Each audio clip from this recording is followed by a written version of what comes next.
Welcome to Sai Jeevasti channel. இன்றைக்கி நம்ம பார்க்க போகிறது சுவையான திருக்க மீன் குழம்பு எப்படி செய்யலான்னு பார்க்கலாம் வாங்க. 1 கிலோ திருக்க மீன் வாங்கி நல்லா கழுவிட்டு உப்பு மஞ்சத்தூள் போட்டு நல்லா குடஞ்சி நல்லா கழுவி வச்சுக்கிறேன். இப்போ இந்த அளவுக்கு புளி எடுத்து நான் தண்ணி ஊற்றி ஊற வச்சு கரைச்சி வச்சுக்கிறேன். இப்போ 2-3 பெரிய வெங்காயம் அரிஞ்சு வச்சுருக்கேன். 2 தக்காளி, பெரிய தக்காளி அரிஞ்சு வச்சுருக்கேன். 4 பச்சை மிளகாய், ஒரு 20 பூண்டு பல் உரித்து வச்சுருக்கேன். இப்போது கரைச்சி வச்சிருந்த புளியில் மஞ்சத்தூள் 1 டீஸ்பூன், தனி மிளகாய்த்தூள் 1 ஸ்பூன், குழம்பு மிளகாய்த்தூள் 4 ஸ்பூன் இப்போ கரைச்சி வச்சுக்கிறோம். அடுப்பத்தை வச்சு எண்ணெயை ஊற்றி எண்ணெய் ஹீட் ஆகட்டும். 1 டீஸ்பூன் கடுகு, 1/2 டீஸ்பூன் வெந்தயம், 1/4 டீஸ்பூன் ஜீரகம், 3த்தையும் ஒன்றா போட்டு நல்லா பொரிய விட்டுக்கலாம். பாருங்கள் பொரிஞ்சு வருது. இப்போ நம்ம நல்லா பொரிஞ்சிருச்சு. இப்போ நம்ம அரிஞ்சு வச்சுருந்த அந்த வெங்காயத்தை ஆட் பண்ணிக்குவோம். அந்த பச்சை மிளகாயும் ஆட் பண்ணி நல்லா வதக்கி விடணும்.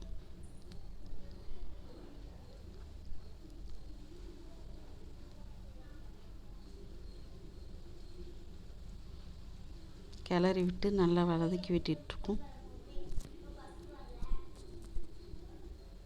இப்போ நல்லா வதங்கிடுச்சு. ஒரு கொத்து கருவேப்பிலை போட்டுக்குவோம்.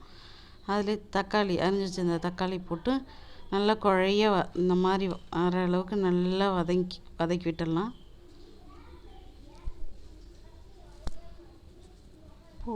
கரைச்சி வச்சிருந்த புளியை அதில் ஊற்றிக்கலாம். தேவையான அளவு தண்ணியும் ஆட் பண்ணி ஊற்றி விட்டுக்கலாம். பாருங்கள் உப்பு தேவையான அளவு போட்டுட்டு 1/2 ஸ்பூன் மிளகு, 1/2 ஸ்பூன் ஜீரகம் எடுத்து வச்சுருக்கேன். இப்போ நல்லா கொதி வந்ததும் நல்லா கொதிச்சு வந்துடுச்சு. இப்போ நம்ம மீன் எல்லாத்தையும் ஆட் பண்ணிக்கலாம்.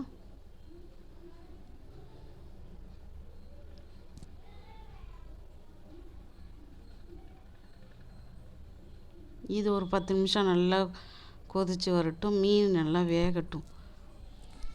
பாருங்கள் நல்லா வெந்துட்டுருக்கு. இந்த டைமில் நம்ம ஜீரகம், மிளகு, பூண்டு 20 பல் எடுத்து வச்சுருந்தோம். அது எல்லாத்தையும் நுணுக்கி எடுத்துகிட்டு வந்திருக்கேன். அதையும் நல்லா ஆட் பண்ணி நல்லா கொதிக்க விடும். அதையும் ஒரு 10 நிமிஷம் நல்லா கொதிக்க விடுவோம். குழம்பு சுண்டி வந்துடும், எண்ணெய்லாம் பிரிஞ்சு வரும். அப்போ குழம்பு நல்லா டேஸ்ட்டாக இருக்கும். இந்த குழம்பு நம்ம உடம்பு வலியெல்லாம் போக்கிடும். அதனால் இது மாதத்துக்கு ஒரு முறையாவது நம்ம அந்த மீன் நம்ம சாப்பாட்டில் எடுத்துக்கணும். ரொம்ப டேஸ்ட்டாக இருக்கும்.